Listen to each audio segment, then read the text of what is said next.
Maharashtra 7 TV में आप सभी का स्वागत।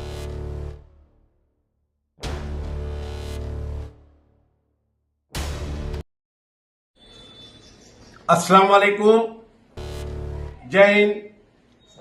मैंने 2 रोज से मैं एक वीडियो देख रहा हूं कोल्हापुर विशालगढ़ की, महाराष्ट्र की दरगाह के ऊपर चढ़ करके जिस तरीके से कुछ हिंदू समाज के लोग जो देश में नफरत फैलाने का काम करते हैं वो चढ़ करके उसको शहीद कर रहे हैं, उसको तोड़ रहे हैं। आज तो एक वीडियो मैंने देखा कि उसके दरगाह के अंदर जाकर के जय श्री राम का नारा लगा करके वहां की सारी दरगाह को तोड़ रहे हैं, वहां पर नमाज भी होती है और कुरान शरीफ को जला रहे हैं। ये क्या हो रहा है? कहां है वो सेकुलर लीडरान? कौन पूछेगा उनको कि महाराष्ट्र में क्या हो रहा है? अभी 2 महीना पहले तमाम बड़े बड़े सेकुलर लीडर सामने आकर के मुसलमानों वोट दो, मुसलमानों वोट दो। लो आ गया नतीजा मुसलमानों वोट देने का। कहां है कांग्रेस के लीडर? कहां है वो सेकुलर सब लीडर, एनसीपी के लीडर?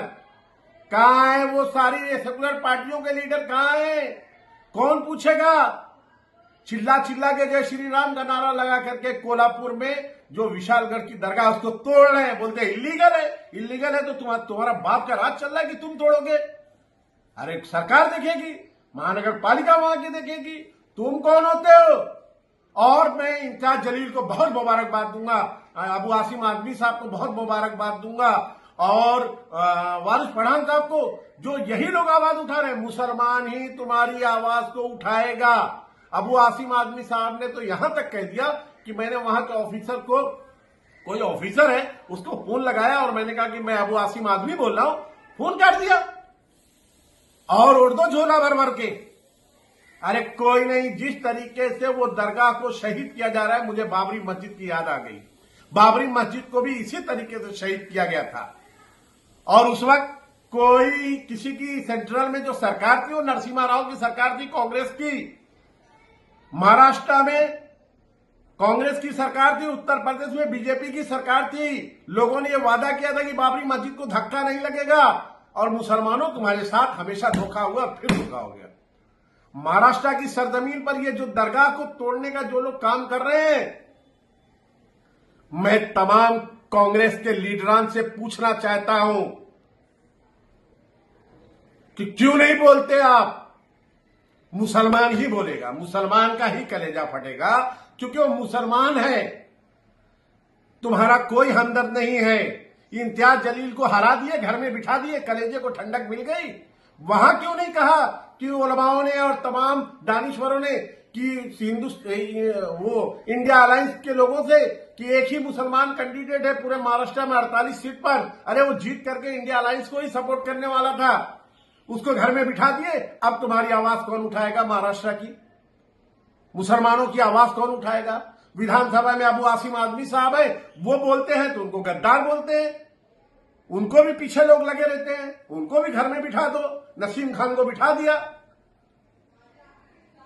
अरे शर्म करो, ऐसी सरकार पर शर्म आती है। अरे कहां से एक्चुअली तुम उनसे उम्मीद भी क्यों रखते हो? अरे हमने तो उसको वोट दिया है अभी एमपी के इलेक्शन में, जिन्होंने कहा कि बाबरी मस्जिद हमने गिराया, हमको गर्व है। फिर भी हमारे लोगों ने कहा कि इसको वोट दो, इसको वोट दो, दो और दो और दो और दो। अरे मुसलमान लीडरशिप पैदा करो, मुस्लिम लीडरशिप पैदा करो, अपना लीडर चुनो तो तुम्हारी आवाज उठाएगा। और जिस दिन मुसलमान लीडरशिप स्ट्रांग हो गई, किसी की मां ने दूध नहीं पिलाया कि इस तरीके से दरगाहों पे जाकर के या मस्जिदों के ऊपर चढ़ करके हरे झंडे को निकाल करके भगवा झंडा लहरा करके वहां उसको शहीद करें और कुरान शरीफ को जलाने की कोशिश कर रहे हैं। ये कोई बात हुई?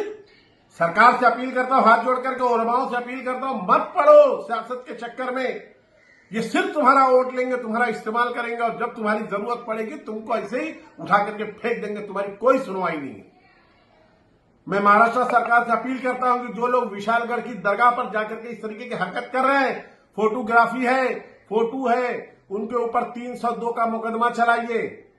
और अगर यही कानून पूरे हिंदुस्तान में बना दोगे कि किसी की दरगाह पर, किसी की मस्जिद पर, किसी की मंदिर पर कोई भी जाकर के इस तरीके की हरकत तोड़ने की, गिराने की, उनके धार्मिक किताबों को जलाने की कोशिश करेगा तो उनके पास सख्त कार्रवाई होगी। देखो, किसी की मां ने दूध नहीं पिलाया, कोई उस पर चढ़ जाए, लेकिन इसमें तो आपका शय है।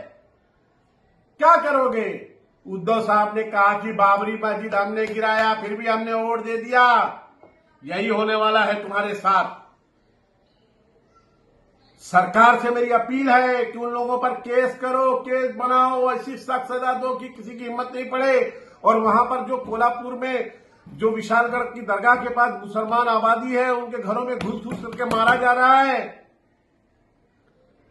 उस पर रोक लगाई जाए, उस पर शिकंजा कसा जाए। नहीं तो महाराष्ट्र के हालात बस से बदतर हो जाएंगे। और याद रखना, गरीब और मजलूम और कमजोर वो सिर्फ अल्लाह से जुड़ा हुआ होता है। अगर उसकी हार लग गई ना तो तुम्हारा क्या असर होगा तुम सोच भी नहीं सकते। अपनी औकात भूल जाओगे।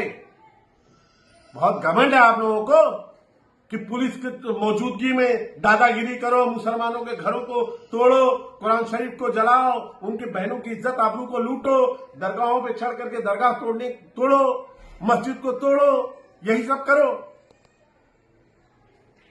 मैं सरकार से हाथ जोड़ करके अपील करता हूं कि इस कार्रवाई, जो लोग इस पर लिप्त है, जो लोग शामिल है, उस पर सख्त से सख्त कानूनी कार्रवाई की जाए।